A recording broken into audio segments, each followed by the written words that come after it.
So I'm starting to feel like these weigh-in updates are like a day of reckoning for me because, well, you can probably tell where I'm going with this, but I gained 2 pounds this week. And so I'm starting to feel worried that you guys are getting frustrated with me because it's always like up and down.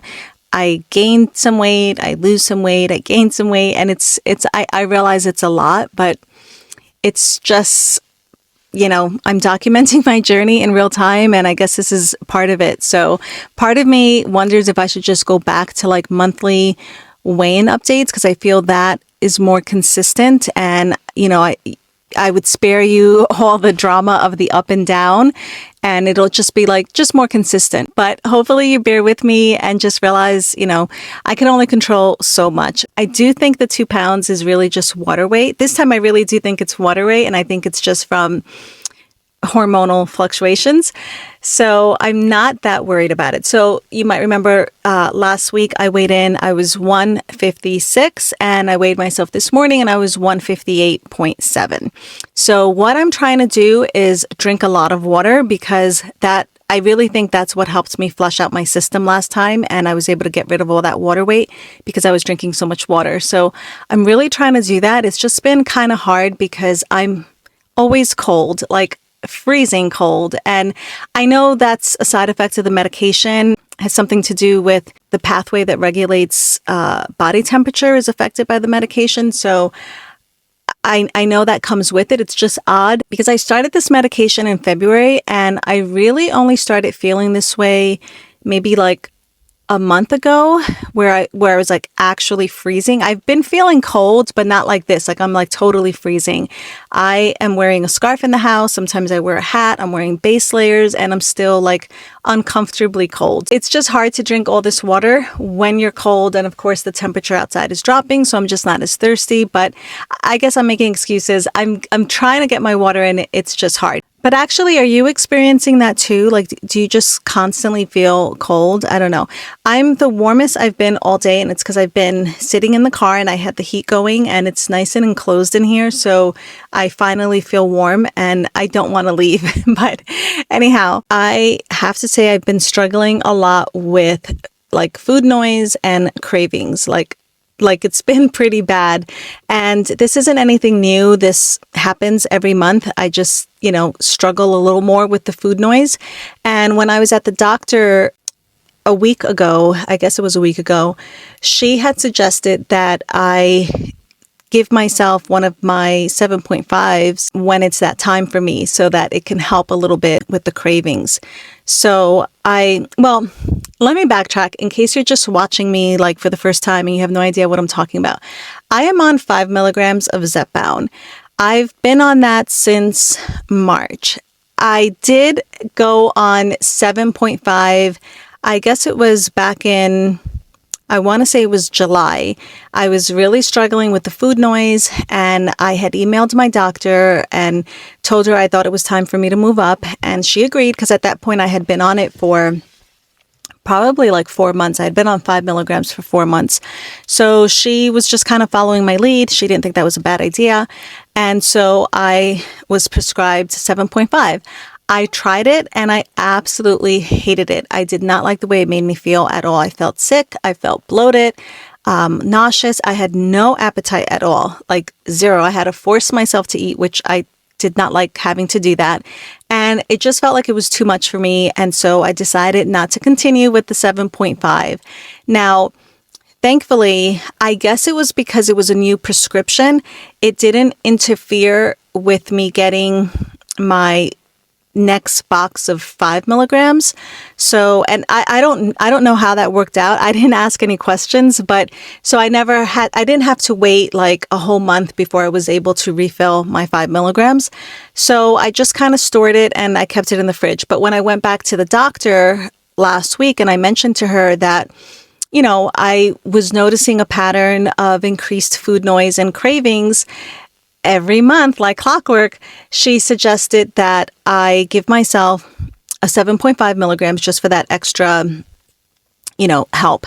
So and I had planned on doing that, but I just wasn't keeping track and I wasn't really paying attention to the time. And so I actually gave myself a 5 milligram injection, and then, all the food noise and all of that started after that. But you best believe that next month I'm going to be paying close attention to this because I do want to experiment. I'm willing to risk not feeling great and feel like I'm still in control of what I'm eating rather than, dealing with all the cravings. And I know that that's something I have to work on, especially because I hope to get off this medication one day. So eventually I'm going to have to do this on my own power if that's possible. I just really enjoy not having all that chatter going on, all that food chatter. So I'm willing to give 7.5 another try if it can get me through those couple of weeks every month. So we'll see. I'll definitely keep you posted on that. The one good thing though, even though I've been struggling with, all the cravings and all of that, I've actually been doing really good with my workouts and I have not missed a workout this whole week. So that is a huge victory because I kid you not, I have been talking myself out of every single workout that I've done. And I've just been dealing with, feeling really tired and unmotivated, basically. So the fact that I even did all my workouts this past week is a huge victory for me. And I'm very proud of that. Which brings me to what I really wanted to talk about today, which is motivation. So clearly I'm not an expert at this by any means, but I have been doing this. I've been on this, health and wellness journey for almost 8 months, and I've learned a thing or two. One thing I've learned is that I can't wait for motivation to kind of kick in order for me to do something that I don't really want to do. I know that sounds really basic and kind of yeah, duh, we all know that. But for some reason, it's just really taken me this long to really understand that. For instance, I found Dr. Tina here on YouTube on day one, and I am so glad I did. And if you have not heard of Dr. Tina, I will leave her channel in the description. But she is super, super smart, and she has a whole playlist dedicated to GLP-1 medications. And I highly recommend that if you've not watched any of her videos, that you head over there and educate yourself, because I promise it will be absolutely worth your time. But I started listening to her on day one, and everything she said made so much sense to me, and it really just relieved a lot of the fear I had surrounding the medication to begin with. And what really got me was her view on strength training, the importance of strength training. Nothing she said was brand new information to me, but it was just the way she delivered it, I guess, that really resonated with me. And maybe it just came at the right time and I was ready to take the information in. But nonetheless, she really convinced me about how important strength training is on any weight loss journey, whether you're on GLP-1 medication or not. And how important it is to your overall health and, bone density and everything. However, I did not start strength training until 3 months into my journey. So I did start the walking challenge in April and May, so month 2 and 3. So my first month, I didn't do any exercise. Month 2 and 3, I deliberately started walking every day, 5 days a week. And then on my 4th month, I started strength training. And actually, it was my friend Taisha from Simply Taisha that finally inspired me to start strength training. And so I just followed what she was doing. She was following YouTuber Strong Sisters United, and I'll link her channel as well. And I highly recommend that you check her out if you've never strength trained before and you have no idea what to do, or maybe it's been a really long time and you're trying to get back into it. All of her programs are beginner friendly. So it's really a great place to start.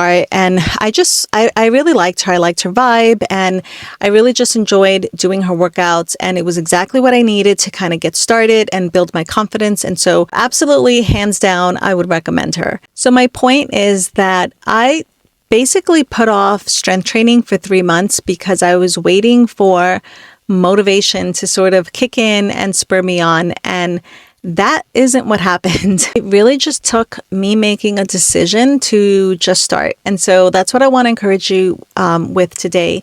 If you've kind of been struggling a little bit with either starting your fitness journey or getting back into it, whatever the case may be, you just have to start. So sometimes we kind of come up with these big ideas and these big plans, and it might just take realizing that our expectations of what we think exercise should look like doesn't match up to our reality. And I mean that in the most loving way.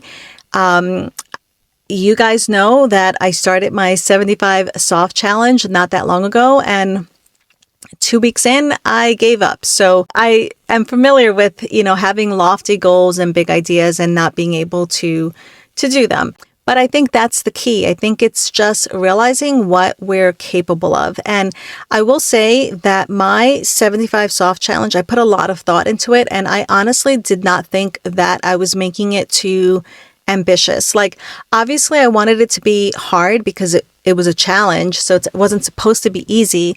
But I really thought that everything all of my tasks that I had set out for myself were very doable. And maybe if it was like over the summer, I think I would have been able to accomplish them a little bit better. But it's not. And so it just wasn't the right time for me. And I guess what I'm getting at is maybe you set out to work out 3 days a week, okay? Whether that's strength training or cardio or walking or whatever it is, and you haven't been able to do that. That's okay. Like, start where you are, realize your limitations, and instead of getting discouraged because you can't work out the way you want to, just start where you are, and eventually you will work up to that. It may take a while, but you will work up to that. So if you can't do 3 times a week, then maybe just do 1 or 2 times a week. If you have like a step goal of, 10,000 steps or 5,000 steps and you're not doing that, then increase your steps only like 1,000 steps a day or something like that. Same with food. A lot of times we go on a diet. And I know with this medication, it seems that a lot of people on this medication are just done with dieting. And so we're just focusing on, better portion sizes and like better choices overall. And that's just it. Like, forget the diet, like if that's too much work for you, if it's too hard to kind of track all the calories that you're eating, I understand that it's a lot. Maybe just focus on protein instead. Maybe let that be your priority. Maybe you fell off the wagon completely and you're thinking like you should just start on Monday, but don't do that. Like, just continue today or start tomorrow even. Just don't let like the ideal get in the way of you making progress day by day, because it's really those like small changes that we make that over time add up. And that's really where progress is. So going back to my challenge, yes, I was very excited and motivated about it. And I really, really thought that I was going to be able to do it. But clearly it was not the right time for me to take on that challenge. And other than feeling pretty embarrassed because I put this out there and I was really excited and I was so sure I was going to be able to complete it, other than like that embarrassment, I'm okay with that decision because I know I'm still making changes. Like, I'm still exercising, I'm still trying to drink my water. And even though I'm not doing it perfectly, I'm still moving in the right direction. It's that consistency that over time adds up. Even if you're not consistent 100% of the time, that's okay. Like, if you were consistent 50% of the time, that would still be an improvement over kind of not striving for progress because you can't do it perfectly. Do you know what I mean? So yeah, that's actually my big takeaway. Keep moving in the right direction, even if it's going really slow and even if it's not perfect. And don't wait for motivation to kick in order for you to do something that you really don't want to do. And just one more thing about motivation. I got myself to the point over the summer where I actually did enjoy working out and looked forward to it. And it was even to the point where, like, if I missed a workout, I felt really bad about it because I actually enjoyed doing it. So it was very strange and like odd because I've never liked working out. I have never strength trained in my whole life. So that was like a completely brand new feeling to me. But I did get myself to that point. So I went from not wanting to strength train at all to just starting because I knew it was important and I knew how beneficial it was. And I was really just doing it for really like health benefits, like longevity. And I knew that my future self would thank me when I'm 80 years old and I accidentally fall down and I don't, well, I guess every time you fall down, it's on accident, but you know what I mean? When I'm 80 years old and I fall down and I don't break a hip, I'll know it's because of the work that I put in now by strength training, right? Increasing my bone density and all of that. So that's really the only reason why I started working out. It wasn't even because I was trying to look good, although if that's a benefit, I'll take that. But it was really just like quality of life and like health reasons. So I went from that to in a very short amount of time to actually enjoying it and looking forward to it. So just because you're convinced now that you don't like exercise and you're not that person doesn't mean that you can't become that person, because I'm telling you, I did not like exercising, like at all. And my husband, who is very much into fitness, and he's the same size now as he was like when we first were dating, and he's just, worked really hard at keeping his body healthy and staying in shape and all of that. I have never once wanted to work out with him or anything like that. And that's a big part of his life. I just had no interest at all. So if I can go from that to kind of how I was over the summer, especially, where I was really looking forward to working out and I was enjoying seeing like how much stronger I was getting and not wanting to miss a workout, and you can too. And I really am hoping that I can get myself back to that point because I miss it. And I plan on doing that by not missing a workout and just kind of building up that momentum. Anyway, guys, that's all I have for you today. If you enjoyed this video, I'd like to ask you for a big favor, and that is to hit the like button, because when you do that, it does let YouTube know that people like it, and so they'll share it to more people. And what I'm trying to do is grow my channel and basically bring in some extra money and do some fun things with my kids. So if you can do that, that would be great, and I would really appreciate it. Anyway, I will see you next week, guys. Bye.